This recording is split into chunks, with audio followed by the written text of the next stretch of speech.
Wednesday night. Good night, everyone.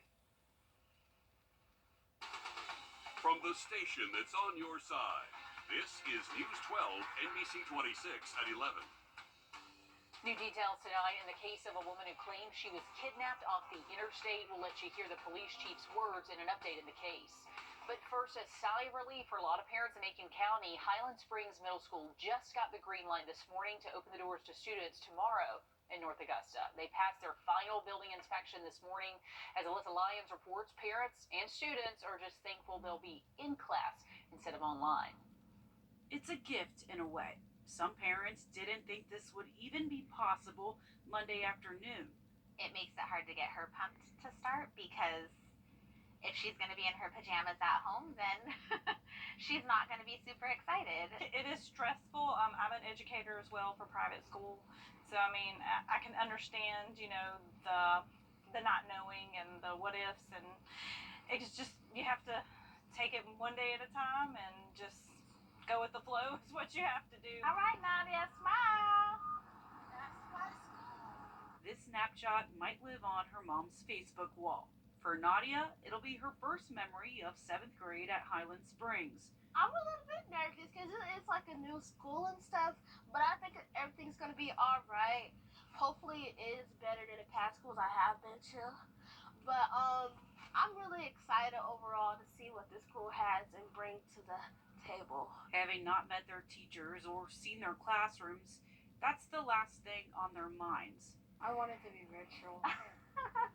Like having to be expected to wake up and then have to be around so many people at like 7 in the morning. I can't do that. But they'll forever be remembered as the first to walk in those doors, to sit at that desk, that cafeteria, that library. I think it's very important that, we inspire the kids that this is something that we need to take care of. Like that's you're making history, that you're part of the beginning of something. When it's all said and done, this day will be one they will remember. In North Augusta, Alyssa Lyons on your side. And the doors to Highland Springs will open bright and early at 7:30, and it'll probably be tricky to navigate a new school, but teachers and staff will be on hand to help those students from getting lost. Students who were not able to pick up their schedules today will be given one tomorrow. Schools in Edgefield County start back tomorrow too, and teachers are pumped up and ready to go. They had a welcome back event organized by the Edgefield County Teacher Forum. Teachers got donated prizes, heard some motivational speeches, and basically had a big adult pep rally to get ready for the first day of school tomorrow. So good luck to all of those teachers and students as they head back. And a lot of them will be looking to the skies, Riley, as they head to the bus stop in the morning. How is the forecast shaping up? It's actually looking like a pretty good start to the first day of school, heading out to the bus stop. All right, thanks, Riley. Police say the woman who disappeared after calling 911 to report a toddler wandering on the interstate lied about the whole thing. Carly Russell appeared back at her house after disappearing in Alabama last week. Earlier today, more details emerged as the Hoover police held a news conference to update the case. Russell's attorney admitted she lied. There was no child, no kidnapping, and that she never left the Hoover area. My client did not have any help in this incident, but this was a single act done by herself.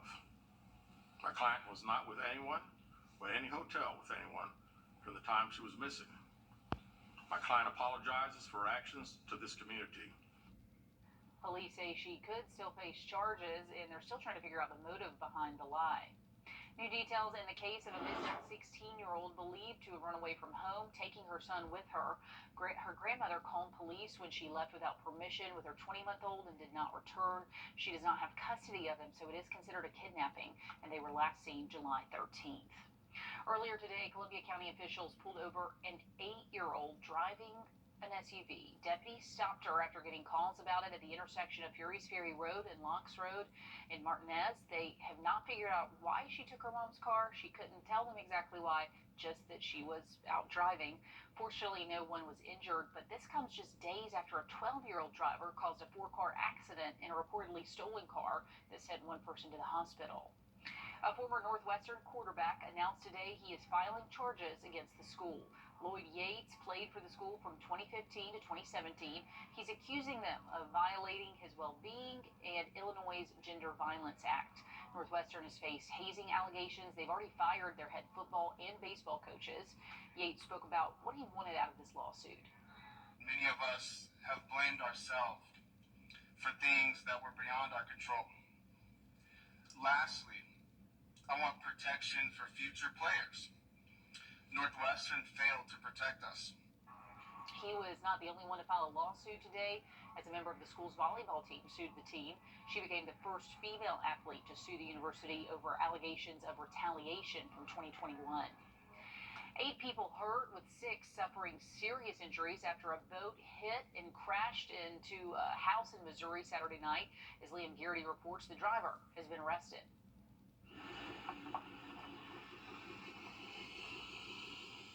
These individuals suffered some pretty life-changing, life-altering injuries, and it all, in my opinion, could have been avoided.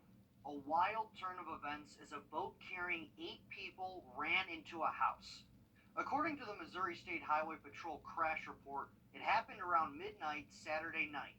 Basically caught the shoreline over here, went airborne for a little ways, connected with the house, rolled, and came to rest on its roof. Travis Coleman is the owner of Towboat US at the Lake of the Ozarks. His team responded to get the boat off the house with a crane. It's becoming more and more common here at Lake of the Ozarks. We're getting busier and busier here. Authorities say the boat hit the ground, then hit the house. It overturned, throwing all passengers and the driver out. The crash was at the 1.3-mile marker of the Osage arm of Lake of the Ozarks. According to Troop F, a drone was used to help reconstruct the crash during their investigation. Coleman says situations like these can be prevented. You've really got to be careful. Last night was a very kind of a dark, steamy, not really foggy, but really heavy air. We didn't have a good moon, and this lake is very confusing to navigate at night. Pretty wild story. A lot of them lucky to be alive. Police in Florida say they found 3 suitcases with a woman's remains. The Delray Police Beach Department said on Friday they got a 911 call about a suspicious item in the water. They arrived to find a suitcase with human remains, and then 2 more suitcases turned up along other areas near the beach. Officials say the investigation is early and they are asking for help from the public. It's been 8 years since Riverside Village began to take shape, but 8 years later, there are still some big gaps where developed storefronts and apartments should be. The city gave the developer, Greenstone Properties, another extension to develop the land back in February. And as Jada Walker reports tonight, people in the community... Higher storm chance late to the week, though, just after the break. And a movie with a lot of familiar sights coming to a TV near you. We're going to take you behind the scenes of Five-Star Murder and when you can catch it. I'm Chet Tyler, owner of North Augusta Customs. We've been advertising on Channel 12 and 26 for 4 years now. As we've added different departments to this business, we've highlighted commercials to show what each department does and new added services that we have, and we have watched those departments grow significantly over those 4 years. Local service with a national reach. Let us show you what we can do for you on air and online. For more information, visit wrdw.com/advertise. Late to the week. Well, July is on its way to becoming the hottest month on Earth ever on record, and there's no relief in sight. CBS News' Christian Benavidez is in Miami, Florida, with the latest. In Florida, a homeless organization is doing its part to make sure no one lacks water in the burning heat. I don't remember a time where more lives were at risk than right now. Floridians are used to hot summers, but with the feels-like temperature around 113 degrees, they say this is hard to handle. I used to be able to be in the sun, take the heat, but it just feels like I'm getting burned every time that I'm out. Phoenix is in its 4th week of temperature soaring past at least 110 Fahrenheit. Feels like an oven. Classes started last week at this high school in Tempe, Arizona. We've required several cool zone spaces at every one of our campuses, especially this year. And it's not even close to over. The National Weather Service says excessive heat will continue in southern Arizona and California through Wednesday. I stay and do my business in the morning so I can stay cooler after 12. Nevada Nevada, Utah, and Florida are also forecast to remain sizzling hot at least through midweek. While in Miami, tortoises are getting cool showers, elephants are chewing on ice. It's all happening at the zoo to keep the animals from overheating. Christian Benavides, CBS News, Miami. When the elephants are eating ice, it's hot. A new 5-year study focusing on people in the province of China finds